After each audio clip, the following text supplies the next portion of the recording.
Hello, welcome to your teacher classes. और आज हम लोग बच्चों 12.3 प्रश्नावली गणित का क्लास 7 का बनाएंगे चौथे प्रश्न से। ठीक है, चौथा प्रश्न क्या कह रहा है बच्चों? निम्न भिन्न संख्याओं को दशमलव में बदले बिना बताइए कि कौन कौन शांत दशमलव है और कौन कौन अशांत दशमलव है। ठीक है, तो यहाँ पर भिन्न दिया गया है और हमें इसे बिना बदले हुए, ठीक है, बिना बदले हुए दशमलव में, बिना इसको बदले हुए दशमलव में बताना है कि इसमें शांत कौन है और अशांत दशमलव कौन है। तो सबसे पहले हम लोग समझ लेंगे कि शांत दशमलव और अशांत दशमलव क्या होता है और बिना दशमलव में बदले हुए हम कैसे बता सकते हैं कि कौन सा शांत है और कौन अशांत है। ठीक है, तो यहाँ पर हम लोग बच्चों समझेंगे शांत दशमलव किसे कहते हैं और अशांत दशमलव किसे कहते हैं। देखिए यहाँ पर एक उदाहरण है, भिन्न दिया हुआ है परिमेय संख्या 17/4, यानी कि हमें 17 में 4 से भाग देना है। ठीक है, तो क्या करना है बच्चों? हमें 17 में 4 से भाग देना है। तो हम लोग इसको देते हैं 4 चक्के, यानी 4 4 जा 16, 4 चक्के 16। ठीक है, 7 में से 6 गया, कितना बच गया? 1, और इधर यह हो गया, कट गया। ठीक है, तो यहाँ बच गया हमारा 1। हम यहाँ दशमलव लेकर 1 शून्य उतार लेंगे, फिर हम भाग देंगे 10 में, 4 दूनी, यह हो गया हमारा 8। ठीक है, 10 में से 8 गया, बच गया हमारा 2। ठीक है, फिर हम शून्य यहाँ पर उतारेंगे और देखेंगे 4 पचे, यह हो गया हमारा 20। ठीक है, और यह हमारा कट गया। तो जब हमने 17 में 4 से भाग दिया तो हमारा उत्तर कितना आया बच्चों? हमारा उत्तर आ गया 4.25। ठीक है, यानी 17/4 की भिन्न को हमने दशमलव में, दशमलव संख्या में बदल दिया, किसमें? 4.25।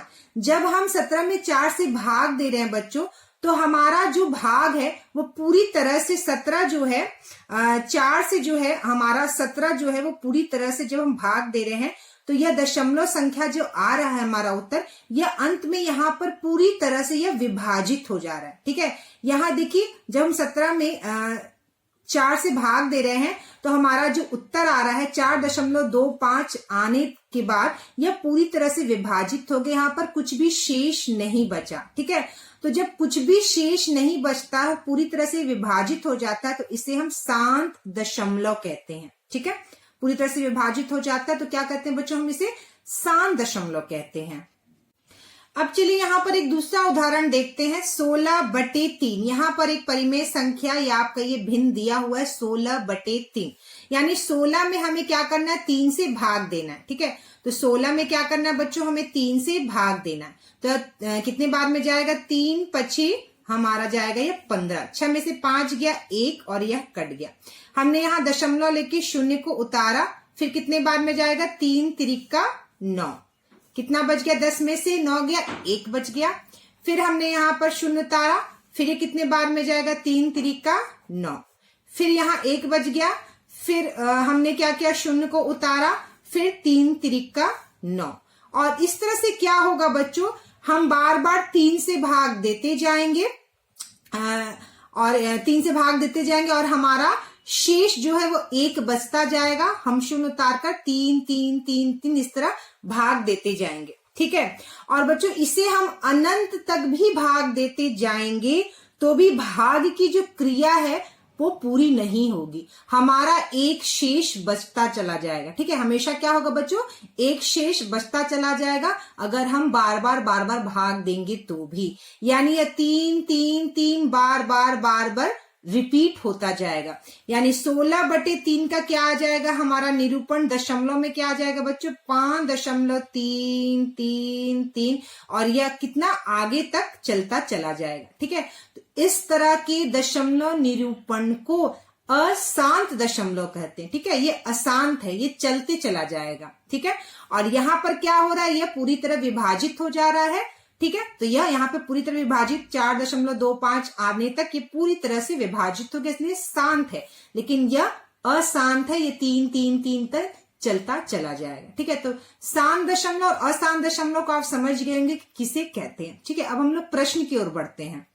तो चलिए आगे हम लोग प्रश्न बनाने से पहले समझ लेते हैं कि हम बिना दशमलव में बदले हुए कैसे किसी परिमेय संख्या या भिन्न को बता सकते हैं कि वह शांत है या अशांत है। ठीक है, तो यहाँ पर देखिए कुछ परिमेय संख्याएं मैंने लिखी हैं।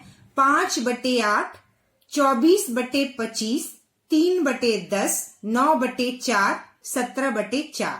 ठीक है, अब यहां देखिए मैंने 8, 25, 10, 4, 8, 25, 10, 4 यहाँ पे जो हर है मैंने उसको लिख दिया है। ठीक है, अब हम क्या करेंगे, हर का अभाज्य गुणनखंड लिखेंगे। हम क्या करेंगे बच्चों, हर का अभाज्य गुणनखंड लिखेंगे।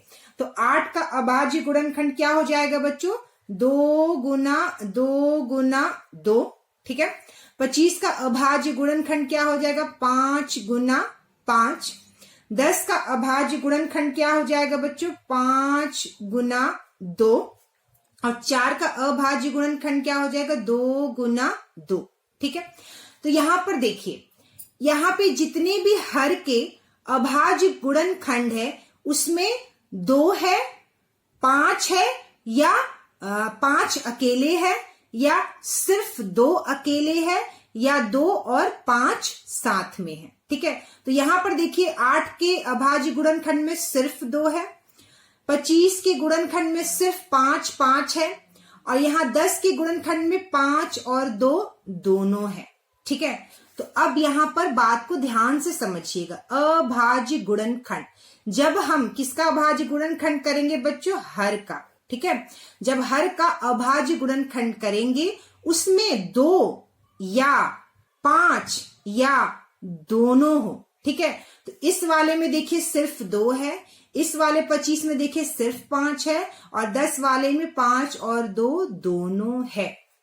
ठीक है, 2 हो या 5 हो या दोनों हो, किसमें, अभाज्य गुणनखंड में, हर के, तो वह जो होता है इनका दशमलव निरूपण शांत है। ठीक है, तो ये जितने भी यहाँ पर परिमेय संख्याएं दी हैं, भिन्न दिए हैं, ये सब कौन से निरूपण है बच्चों, यह सब शांत है। ठीक है, तो कोई भी भिन्न दिया हो तो उसको क्या करेंगे, तुरंत उसके हर का हम अभाज्य गुणनखंड देखेंगे। अगर उस अभाज्य गुणनखंड में 2 है या 5 है या 2 और 5 दोनों है, तो वह कैसा निरूपण होगा दशमलव का, शांत दशमलव निरूपण होगा। ठीक है, चलिए तो यहां पर मैंने कुछ दूसरी परिमेय संख्याएं लिखी हैं, जैसे 16/3, 1/7, 1/6, 2/11, 7/13, 1/15। ठीक है, तो मैंने यहाँ पे जितने भी हर है मैंने इसको अलग से लिख लिया है, 3, 7, 6, 11, 13 और क्या, 15। ठीक है, अब क्या करेंगे बच्चों, हम लोग इसका अभाज्य गुणनखंड लिखेंगे। तो 3 का अभाज्य गुणनखंड क्या हो जाएगा, 3 गुना 1। ठीक है, 7 का अभाज्य गुणनखंड हो जाएगा 7 गुना 1। ठीक है, 6 का गुणनखंड हो जाएगा अभाज्य गुणनखंड 3 गुना 2। ठीक है, 11 का क्या हो जाएगा बच्चों, 11 गुना 1। 13 का हो जाएगा बच्चों 13 गुना 1, और 15 का कितना हो जाएगा, 5 गुना 3। ठीक है, तो यहां पर देखिए हमने अभाज्य गुणनखंड लिख दिया। अब देखिए ये जितने भी परिमेय संख्याएं दी गई हैं यह सब अशांत दशमलव के निरूपण हैं। क्यों, देखिए इसके जो अभाज्य गुणनखंड है 2 या 5 के अतिरिक्त अन्य अभाज्य संख्याएं भी हैं, तो वह कौन से दशमलव निरूपण होंगे बच्चों, वो अशांत दशमलव निरूपण होंगे। अब देखिए जैसे इसका कहने का मतलब क्या हुआ, 5 गुना 3, यहाँ 5 तो है, ठीक है, लेकिन आप कंफ्यूज नहीं होइएगा कि यहाँ 5 है तो यह शांत दशमलव होगा, क्योंकि 5 है लेकिन 5 के अलावा क्या है, 3 है। 5 के अलावा क्या है, 3 है, तो यह अशांत हो जाएगा। ठीक है, 13 गुना 1, यहाँ पर 5 और 2 के अलावा क्या है, 13 है, तो इसलिए यह अशांत है। 11 गुना 1, यहाँ ना 5 है ना 2 है, तो ये क्या है, अशांत है। अब देखिए यहाँ 3 गुना 2, यहाँ 2 तो है लेकिन 2 के अलावा क्या है, 3 है। ठीक है, 2 के अलावा क्या है, 3 है, और जब 2 के अलावा कोई भी दूसरा संख्या होगा तो वो अशांत दशमलव निरूपण होगा। ठीक है, यहाँ 5 है तो 5 के अलावा 3 है, यहाँ 2 है तो 2 के अलावा 3 है। ठीक है, यानी 5 या 2 के अलावा अगर दूसरा कोई संख्या होगा तो वह अशांत दशमलव निरूपण होगा। 7 गुना 1, यहाँ पे भी 5 या 2 नहीं है, 7 है, ये अशांत होगा। 3 गुना 1, यह भी अशांत होगा। ठीक है, तो 2 या 5 के अतिरिक्त अन्य अभाज्य संख्याएं भी हैं, तो वह कौन सा होगा बच्चों? वह दशमलव निरूपण क्या होगा? अशांत दशमलव निरूपण होगा। ठीक है, आया समझ में? अब हम लोग प्रश्न को हल करेंगे। तो चलिए बच्चों, यहाँ पर चौथा प्रश्न जो प्रश्नावली का है, निम्न भिन्न संख्याओं को दशमलव में बदले बिना बताइए कि कौन कौन शांत दशमलव है और कौन कौन अशांत दशमलव है। तो मैंने अभी आपको बताया कि कैसे हम पता कर सकते हैं।